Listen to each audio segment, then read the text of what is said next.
안녕하세요. 방주 선교회 성도 여러분. 12월 8일 둘째 주일입니다. 오늘 말씀은 미가서 2장 1절에서 6절까지 말씀으로 은혜 받기를 원합니다. 제가 봉독합니다. 그들이 침상에서 죄를 꾀하며 악을 꾸미고 악달이 밝으면 그 손에 힘이 있으므로 그것을 행하는 자는 화 있을진저 밭들을 탐하고 빼앗고 집들을 탐하여 차지하느니 그들이 남자와 그 집과 그 사람과 그의 산업을 강탈하도다. 그러므로 여호와의 말씀에 내가 이 족속에게서 재앙을 계획하나니 너희의 몫이 이에서 벗어나지 못할 것이요 또한 교만하게 다니지 못할 것이라. 이는 재앙의 때임이라 하셨느니라.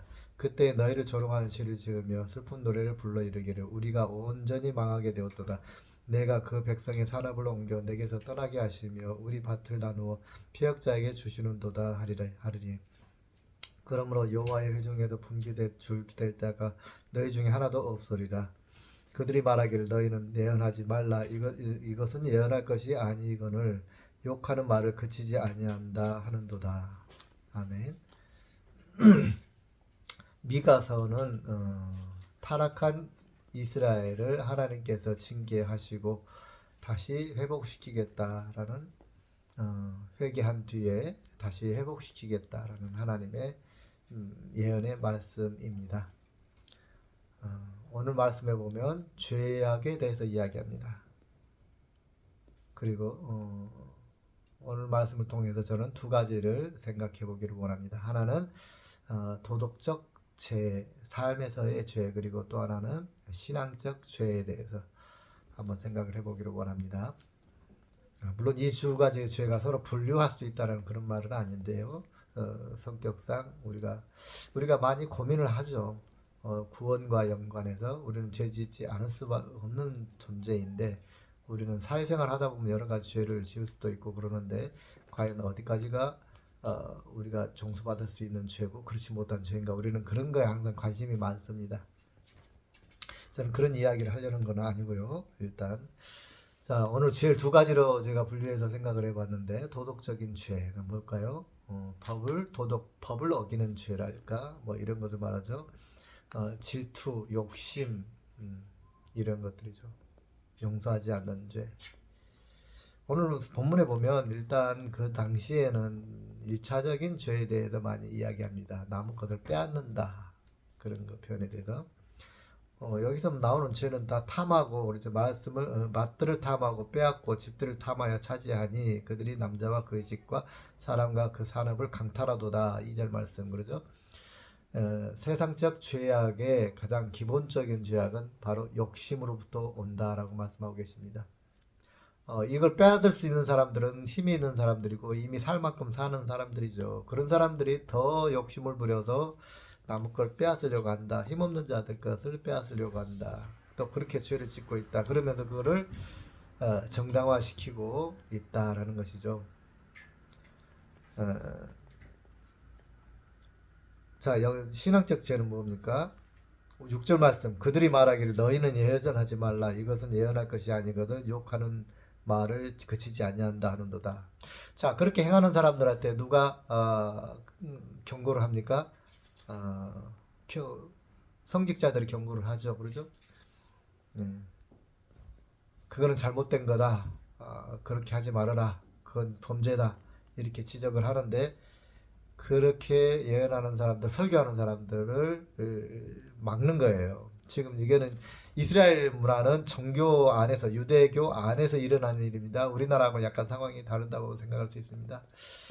지금 정치를 하면서 거기에서 계속해서 남의 것을 착취하고 하는 그런 사람들, 그런 이스라엘 사람들이 설교가 이렇게 그죠? 예를 들면 지금은 뭐 교회를 향해서 너 왜 우리가 잘못한다고 하느냐? 그런 말 하지 마. 그런 예언들을 하지 마. 우리가 잘 되고 부흥한다고만 해. 초창기도에 가가지고 어떻게 그 대통령한테 잘못한다 회개하시오라는 그런 말을 어떻게 합니까? 안 하잖아요. 초창기에 가면은 아마도 그럴 것 같아요. 이 정부가 잘 되게 해주시고, 뭐 그런 기도하지 않겠습니까? 우리 민족이 잘 되게 해주시고, 복받게 해주세요. 뭐 이런 기도하지 않겠어요?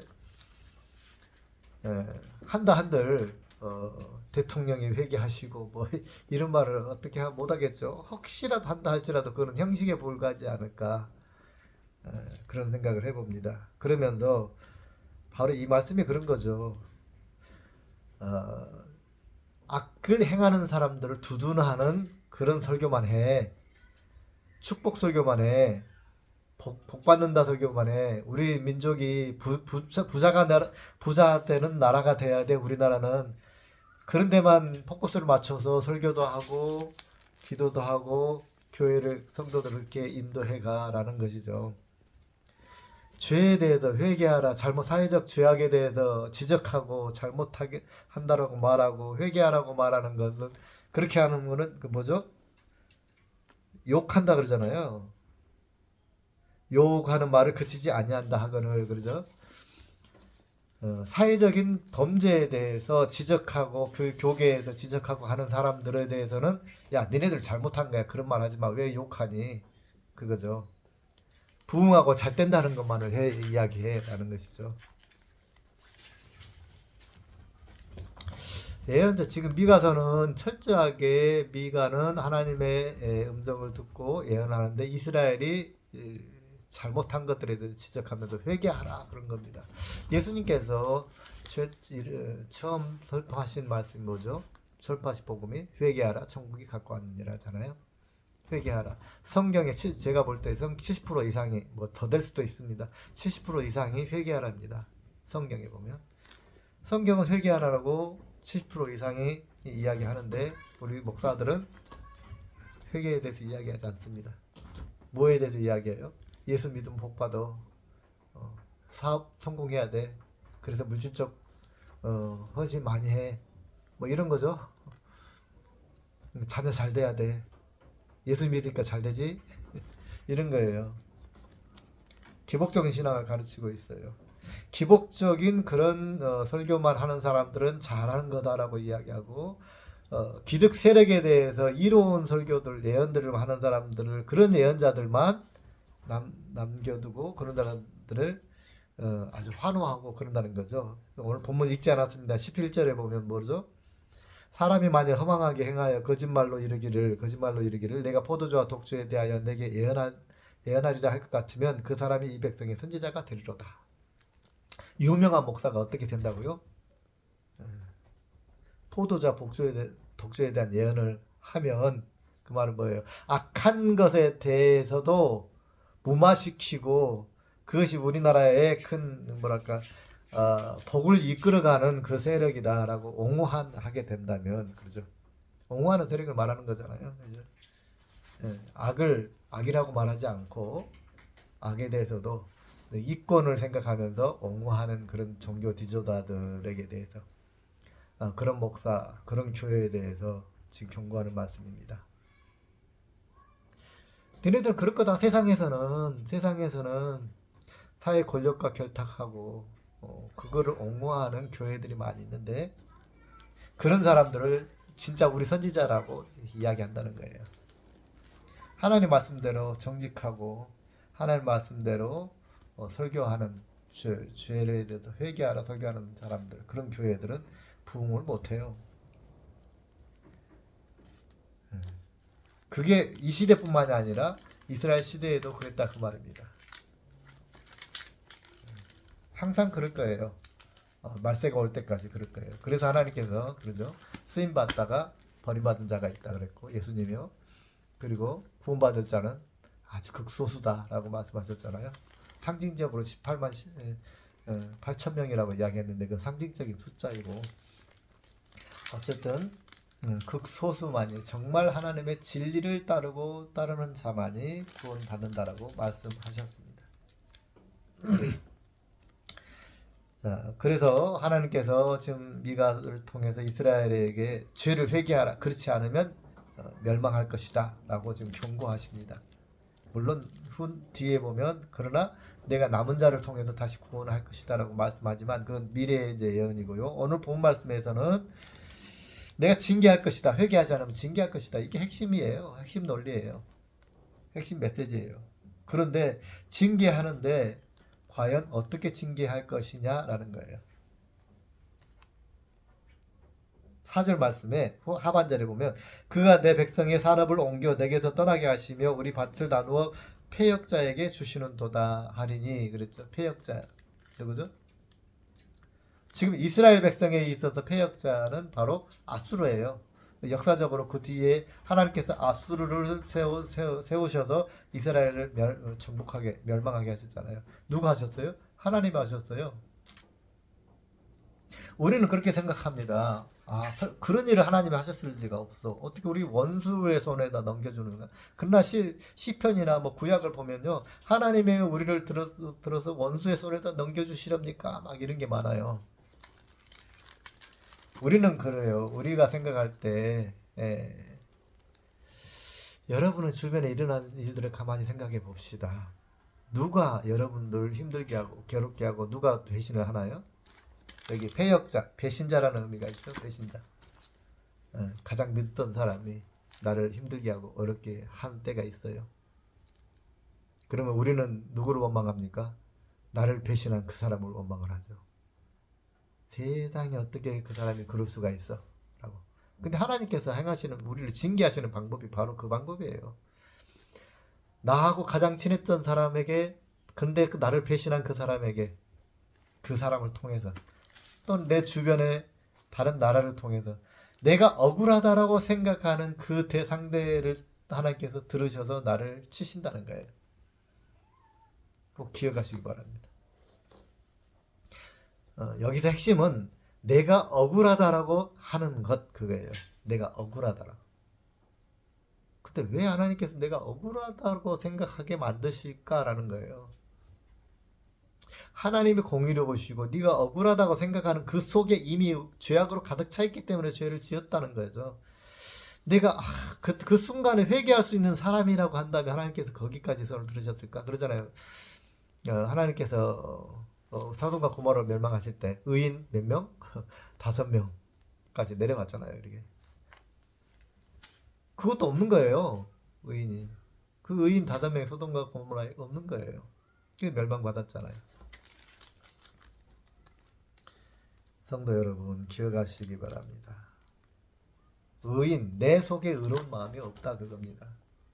내가 징계를 왜 받습니까? 나는 억울합니다. 하나님 이건 억울해요. 우리는 왜 하나님을 잘 섬기는데 이럴 수가 있습니까? 말하고 우리는 아우성을 치죠.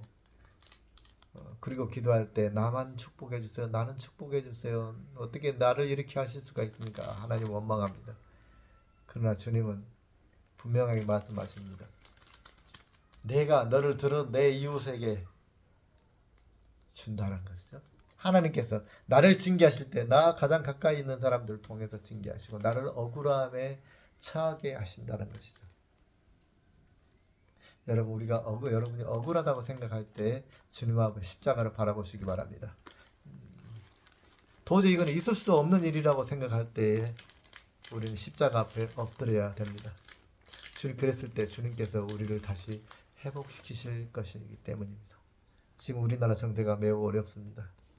왜 이런 일들이 일어났을까요? 물론 우리는 당연히 지금 촛불 집회도 하고 뭐 하고 다 합니다. 우리 생각과 이런 것들은 논리적으로 그렇게 되기를 원하는 사람들이 지금 많잖아요. 아직도 종북 세력이니 뭐냐 하면서 거기에 동조하지 않는 대통령 옹호하는 사람도 있습니다. 생각과 판단은 자유이기는 합니다만 결국에는 양심을 쫓아서 하나님 우리에게 주신 양심을 쫓아서 우리는 생각을 해야 됩니다. 그리고 행동도 해야 된다라고 저는 믿습니다. 성도 여러분, 물론 공산주의가 되는 걸 환영한다는 이야기는 아니죠. 그러기를 원하는 대한민국 백성은 한 사람도 없을 것입니다. 일부 극히 정말로 있다면 간첩이 있을 수도 있고요. 있을 수도 있겠죠. 우리나라에서도 북파 간첩이 있었으니까요. 제가 북파 간첩에게 직접 들었던 이야기이기 때문에 북파 간첩이 있다고 한다면 물론 남파된 간첩도 있겠죠. 그 수가 얼마나 될까? 우리는 우리가 살아가면서 여러분 바이러스에 감염 안 되고 살 수 있나요? 그건 불가능하죠. 우리가 생명 살아가면서 감기 안 걸리고 병에 안 걸리면서 우리는 살아갈 수 있나요? 병은 항상 우리 주변에 있을 수밖에 없는 거예요. 병 자체가 없게는 못 만드는 거죠. 우리는 이 상에 따라간다면. 그러면 어떻게 하면 건강을 유지할 수 있습니까? 내가 튼튼하고 운동을 열심히 해서 튼튼한 몸을 만들면 그 병을 갖다가 로부터 나를 지킬 수가 있는 거예요. 어느 정도. 신앙생활도 마찬가지겠죠. 우리 정치 세계도 마찬가지겠죠. 우리가 민주주의를 강하게 만들면 간첩을 우리가 다 잡아내지 못해요. 어쩔 수 없어요. 제가 북파 간첩 중에 살아오신 분한테 제가 들은 거예요. 북한에서도 살아오신 분이 있어요. 남파 간첩 중에도 지금도 살아있는 사람이 있겠죠. 분명히 훨씬 더 많을 거예요. 예. 그래서 국가 전체를 정부로 몰아간다면 그건 지금 우리가 어떤 세상에 살고 있는데 어떤 시대에 살고 있는데 그런 것을 우리가 생각해 볼 필요가 있습니다. 우리가 강해지면 됩니다. 민주주의로 강해지면 그러면 우리가 건강한 나라를 유지할 수가 있는 것이죠. 항상 근심 걱정에 자꾸 간첩을 두려워하고 그러면은 어떻게 우리가 그러한 정신으로 어떻게 민주주의를 지킬 수가 있을까 하는 것이죠. 여러분이 인생을 살아봤으니까 알 겁니다. 인생을 살 때에 고난과 역경이 아예 없앨 수가 없는 거죠. 자녀에게 고난과 그 역경을 없애주겠다. 내가 걱정하지 마, 자녀야. 내가 네 모든 것을 해결해 줄게. 그런 일은 이 세상에서 있을 수 없는 거예요. 불가능한 거예요. 그런 자녀가 어떻게 됩니까? 결국 그 자녀 스스로 도태되는 말아요. 부모가 다 해주겠다고 하는 자녀는 결국 이 세상, 이 땅에서, 이 사회에서 적응하지 못할 확률이 굉장히 높은 겁니다. 스스로 이 땅에서 살아갈 수 있는 그런 자생의 능력을 교육을 시켜야죠. 신앙으로 스스로의 신앙으로 살아갈 수 있는 그 예수님의 제자를 우리는 키워야죠. 고난을 다 없애줄 수 없습니다. 우리가 하나님도 하시지 않는 일입니다. 하나님도 고난을 우리에게 주신 분이지 고난을 없애는 분이 아니에요. 우리는 고난을 없애달라고 기도하지만 그거는 불가능한 일입니다. 불가능한 일이 아니라 하나님의 계획이 아닙니다. 하나님의 방법 안에는 우리는 고난과 함께 살아갈 수밖에 없습니다. 고난을 이기면서 살아가는 것이죠. 이겨내면서. 그것이 하나님이 우리를 이 땅에 보내신 이유가 아닐까 저는 그렇게 생각을 합니다. 하나님께서는 저와 여러분이 이 땅에서 불의와 옳지 않은 것들 또 사탄의 유혹을 물리치면서 선택하면서 행동하면서 훈련해서 살아가라고 이 땅에 보내신 것입니다. 맞습니까? 온실 안에서 이렇게 그냥 막 살아가다가 적당히 살다가 하늘 와라 그게 아니고 이 땅에서 모든 악함과 경쟁하고 싸우고 신앙의 안에서 지키고 선을 지키고 하나님의 선을 지키고 살다가 정말 내 제자가 되어서 하늘나라에 와라. 하나님께서 그렇게 훈련시키시려고 저와 여러분 이 땅에 보내신 거예요. 하나님의 뜻, 성경 말씀을 잘 이해를 하시고 하나님의 뜻 안에서 하나님의 공의를 지키고 그 공의에 순종하며 살아가는 저와 여러분 그리고 참된 하나님의 나라에서 함께 기쁨으로 반갑게 만날 수 있는 저와 여러분이 되시기를 간절히 축원합니다.